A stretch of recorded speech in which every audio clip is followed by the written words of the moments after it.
সম্মানিত গ্রাহক, দেশ ও বিদেশ থেকে বিভিন্ন সময় বিভিন্ন জায়গা থেকে আপনারা আমাকে কল করেছেন।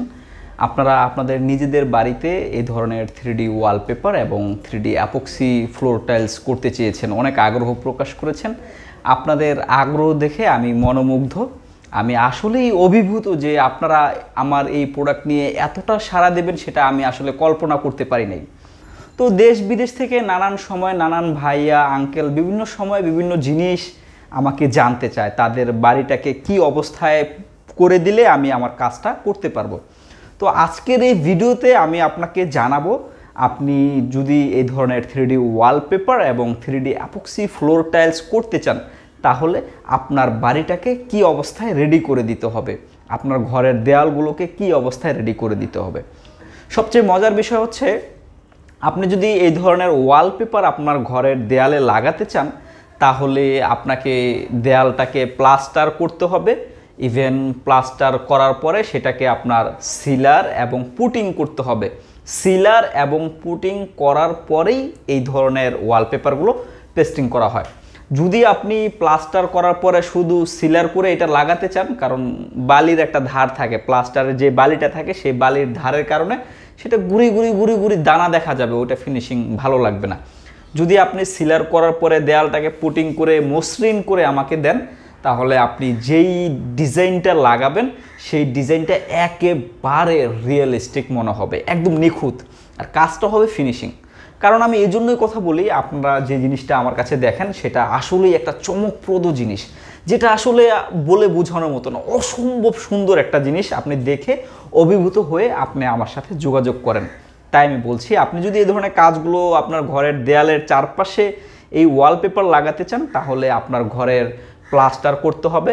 প্লাস্টার করার পরে আপনার সিলার এবং পুটিং করতে হবে। এটা শুধুমাত্র যারা নতুন বাড়ি করেছেন, আর যারা পুরাতন বাড়িতে বা আগের নতুন ফ্ল্যাট কিনেছেন বা আগের বাড়ি ছিল তার রঙগুলো ভালো লাগছে না তার উপরে করতে চান, সেটা কোনো ব্যাপার না।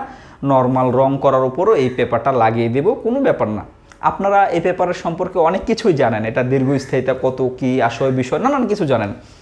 আরেকটা মজার ব্যাপার, অধিকাংশ মানুষ এখন এটা দাম নিয়ে খুব কমপ্লিকেশনে। বাংলাদেশে তো একটা বুঝেনি, কোনো একটা জিনিস মানুষ নিয়ে আসলে এটার প্রতি মানুষের লোভ বেড়ে যায়, অনেক মানুষ হুমড়ি খেয়ে পড়ে।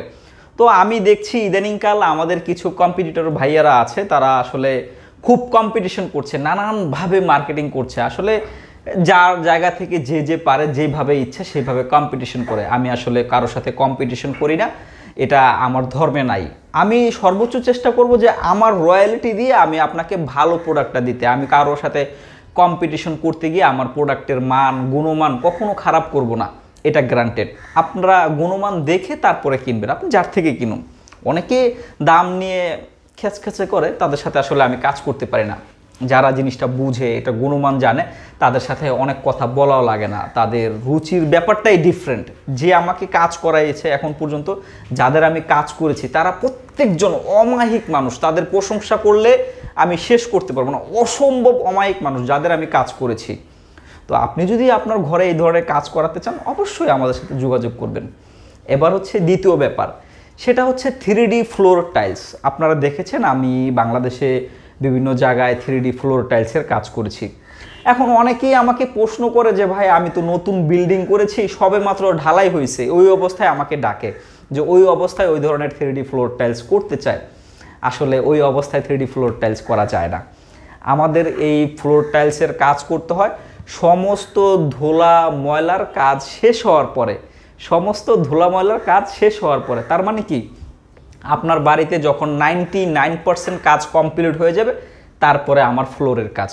এখন বিষয় হচ্ছে যে অনেকেই জিজ্ঞেস করে যে ভাই আমি যদি 3D ফ্লোরটা করি আমার ফ্লোরটা কি অবস্থায় আপনাকে দিতে হবে, কি করে দিলে আপনি 3D ফ্লোরটা করতে পারবেন। তো আমি বলছি, যারা আসলে অনেক আগে টাইলস করেছেন বা মোজাইক করেছেন সেটার উপরে তো নর্মালি করা যাবে, ফ্ল্যাট আছে, কোনো ব্যাপার না। আর যাদের একেবারেই নতুন ঢালাই করা ফ্লোর তাদের ক্ষেত্রে আমি বলছি, আপনারা যখন আপনার ঘরের ইলেকট্রিকের কাজ, রঙের কাজ এবং যাবতীয় ডেকোরেশনের কাজ, ইন্টেরিয়র কাজ যা কিছু করতে চান সমস্ত কাজ শেষ করবেন। শেষ করার পরেই হচ্ছে আমাদের 3D ফ্লোরের কাজ। এখন 3D ফ্লোরটা করতে হলে আমার ফ্লোরটাকে কি অবস্থায় নিয়ে আসতে হবে, 3D ফ্লোরটা যদি আপনি আপনার ঘরে প্রতিস্থাপন করাতে চান, আপনার ফ্লোরটাকে একটা সারফেস ফিনিশিং নিয়ে আসতে হবে। তো যদি ঢালাইয়ের উপরে আপনি সিমেন্ট দিয়ে প্লাস্টার করে নেট ফিনিশিং করেন, যারা অনেকেই দেখেছেন আগের দিনের বাসা বাড়িতে যখন টাইলস ছিল না, সিমেন্ট দিয়ে নর্মাল পাকা করতো, তো সেই নর্মাল পাকা ফ্লোরের উপরে আমাদের এই 3D ফ্লোর টাইলসটা করা যায়। আপনার ঘরের ফ্লোরটাকে যদি টাইলস না করেন, এই ধরনের টাইলস করতে চান, তাহলে আপনার দরজা যেটা লাগবে, দরজার পাল্লা থেকে 1/2 ইঞ্চি গ্যাপ রেখে, মানে 1/2 ইঞ্চি মানে আমার আঙ্গুলের মতো মোটা, এই 1/2 ইঞ্চি গ্যাপ রেখে আপনারা ফ্লোরটাকে নেট ফিনিশিং করে দিবেন, দেন আমরা এই কাজগুলো করে দিতে পারবো। নেট ফিনিশিং মানে কি, আপনার ফ্লোরটাকে সম্পূর্ণ লেভেল করার পরেই এই 3D ফ্লোর টাইলসটা প্রতিস্থাপন করা যাবে।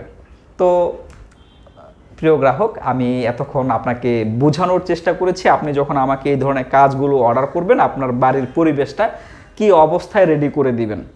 তো আপনি যদি আপনার ঘরে এই ধরনের কাজগুলো করতে চান বা করাতে চান, নিশ্চিন্তে নির্দ্বিধায় স্ক্রিনে দেওয়া আমার নাম্বার থাকবে, সেই নাম্বারে যোগাযোগ করে সরাসরি আমার সাথে কথা বলে এই কাজগুলো অর্ডার করতে পারবেন।